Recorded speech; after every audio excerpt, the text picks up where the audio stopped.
2021 está sendo uma retomada de várias obras que estavam paradas por conta da pandemia e entre essas obras, vários filmes e séries de super-herói. Os que mais têm marcado o começo de 2021 é o corte da Liga da Justiça de Zack Snyder e as séries da Marvel, entre elas WandaVision, Falcão e Loki. Mas afinal de contas, quem será que é o público dessas séries? Para quem esses filmes e séries são feitos? A gente vai falar um pouquinho sobre isso agora. Vai lá!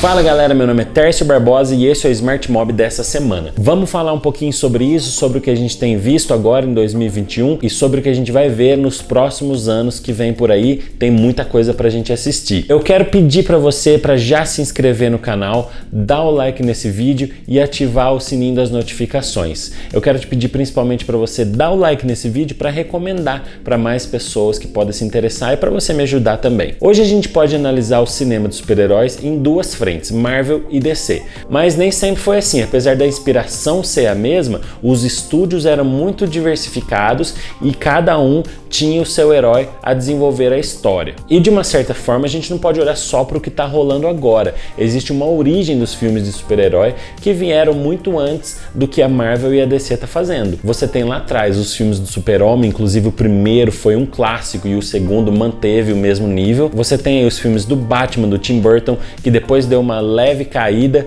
mas ainda assim existiam. E aí você vem nos anos 2000, onde aconteceu uma grande revolução de filmes de super-herói, com o primeiro Homem-Aranha do Tobey Maguire, os filmes dos X-Men que já traziam aquela discussão da questão do preconceito, a questão deles serem vistos como vilões e serem vistos com muito preconceito mesmo. Mas aí então a gente entrou numa era que trouxe tudo que a gente está vendo agora e desencadeou muita coisa.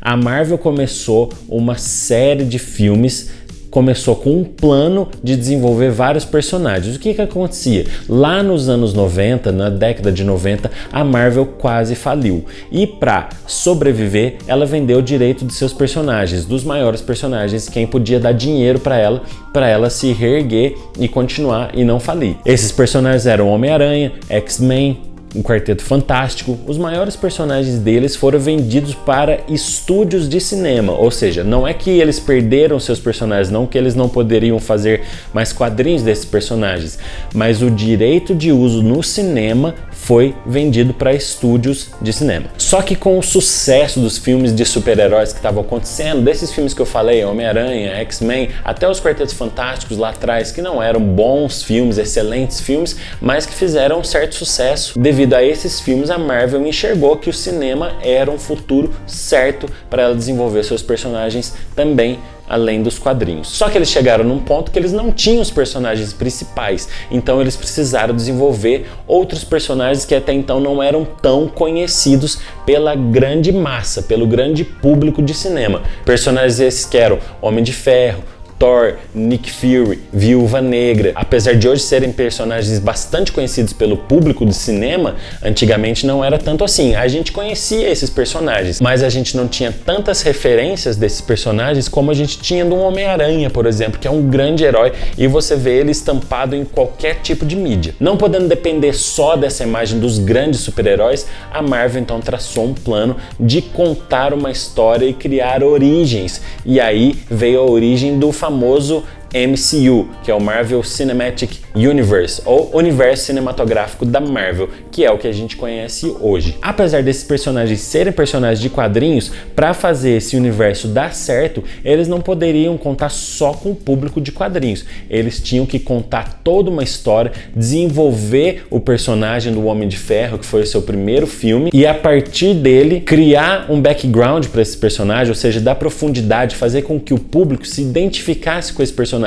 Público esse que era público de cinema e não necessariamente público de quadrinho. O público de quadrinho provavelmente já estava garantido para esses filmes, mas era preciso conquistar um novo público. Foi então que veio o Homem de Ferro 2 e vários outros filmes que deram origem aos Vingadores, e não vou entrar em detalhes em todos, mas a questão é que a Marvel ela não se prendeu somente ao público de quadrinhos. Só que a Marvel ela usou uma estratégia de quadrinhos para desenvolver esses personagens. Ela começou a criar os filmes filmes individuais, mas mesmo assim esses filmes faziam parte de um único universo. Nos quadrinhos você vê isso acontecendo também, onde cada personagem tem as suas próprias histórias, mas em algum momento existe um ponto de convergência e essas histórias acabam se encontrando e gerando histórias até singulares de um grupo, como Vingadores, por exemplo. Já de um outro lado, a concorrência, mas falando dentro desse público de cinema, existe a DC. A grande diferença entre a Marvel e a DC é que, como a Marvel não tinha tantos personagens principais para explorar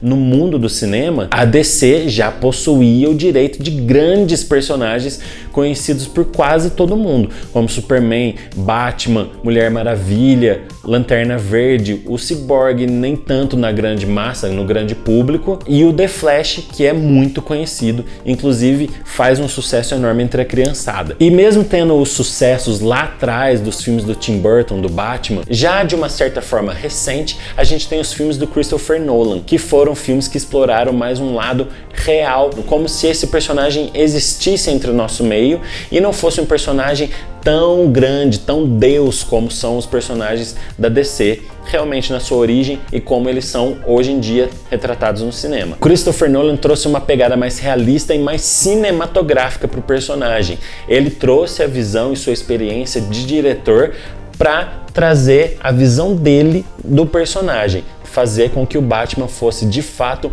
um detetive, um cara da ação que sabe agir, mas ele sabe investigar e tem o porte para resolver as situações que ele se depara. Isso tudo vem de uma visão cinematográfica, vem de um estilo de contar uma história através do cinema. E aí você pode até colocar os filmes do Nolan dentro de um nicho de ação, de aventura ou até um filme policial. Mesmo que enquadrar esses filmes nesses nichos sejam alguma coisa muito rasa, porque os filmes têm bastante profundidade e contam uma história muito legal numa visão que até então não tinha sido explorada no cinema. Depois disso vieram filmes como Batman vs Superman, que daria origem a uma leva de filmes aí que infelizmente não aconteceu, e isso ainda está se desdobrando com o Snyder Cut de A Liga da Justiça. Só que a visão do Zack Snyder já era uma visão mais voltada para o quadrinho, tanto que os filmes dele, você percebe que os takes que ele faz e a fotografia que ele usa são muito próximos às páginas, esteticamente falando, muito próximo às páginas dos quadrinhos. Só que a visão do Zack Snyder era uma visão muito sombria, e aí os executivos que pensam em lucro e pensam no público de cinema, trazer a grande massa, não gostaram e não aprovaram a sua visão. Inclusive que a gente falou sobre a visão do Zack Snyder nesse vídeo aqui em cima. Só que com o lançamento do filme da Liga da Justiça, do Snyder Cut, foi onde foi provado que a visão dele, apesar de ser uma visão sombria, apesar de ser uma visão muito mais próxima dos quadrinhos e longe do que a Marvel estava fazendo, esse lançamento provou que a visão dele era uma visão legal e ele tinha planos de expansão para esse universo. Mas na ânsia de parecer com os filmes da Marvel e alcançar o mesmo sucesso, os executivos da Warner, que são donos da DC no cinema, queriam com que os filmes viessem de uma forma mais rápida para alcançar logo o público e entrar de frente com a concorrência contra a Marvel. Essa divergência de visão entre o estúdio e diretor, e não só o Zack Snyder como diretor, mas um cara que poderia traçar uma visão para os filmes da DC, resultaram em alguns filmes muito legais, como o do Aquaman, por exemplo, o primeiro filme da Mulher Maravilha, e acabaram saindo outros filmes que não foram tão interessantes como o último Mulher Maravilha 1984. E aí você pega filmes que estão um pouco fora desse universo, como o Joker do Joaquin Phoenix, que é um excelente filme, mas que ele não faz parte desse universo dos outros personagens, que tudo bem, o que importa é o estúdio achar uma pegada e fazer ela dar certo, ela funcionar. Porém, a visão tem produzido várias coisas desencontradas. Não que a Marvel tenha produzido só coisa boa, tiveram muitos filmes ruins aí no percurso também. O que diferencia aqui é a estratégia, de fato. E chegando enfim ao assunto principal, em qual é o público para esse tipo de filme, os filmes de super-herói, a gente entende que não necessariamente o público desses filmes é o público de quadrinho, e isso foi o que a Marvel adotou. Mas ao mesmo tempo, o estilo de filme que Zack Snyder vinha produzindo e tinha a intenção de produzir se assemelhava muito aos quadrinhos, pensava no público de quadrinhos,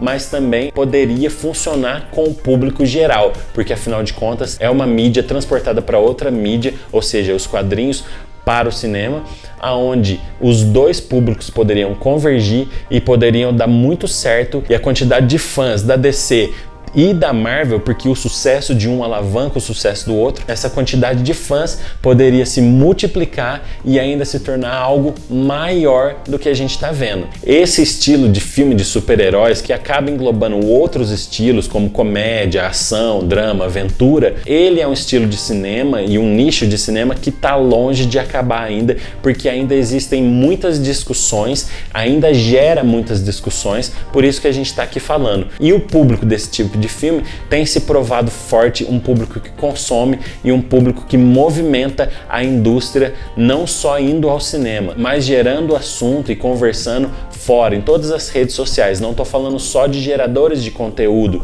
mas todo mundo que assiste um filme e gosta de comentar na internet sobre esse filme. Esse público é grande, esse público é forte, e eu espero que os filmes de super-herói ainda existam por muito tempo e a gente possa falar muito mais sobre isso ainda. E aí, você gosta de filme de super-heróis? Você se considera um público só de cinema ou você é um fã que também gosta de quadrinhos? Comenta aqui embaixo, fala o que você acha sobre tudo isso que tem acontecido nesse universo do cinema de super-heróis e continua acompanhando a gente aí, porque a gente sempre traz conteúdo toda semana, toda quarta-feira e outros vídeos quando der. Mais uma vez te peço, dá o like nesse vídeo, se inscreve no canal e ativa o sininho para receber as notificações de novos vídeos. Valeu, galera, a gente se vê semana que vem.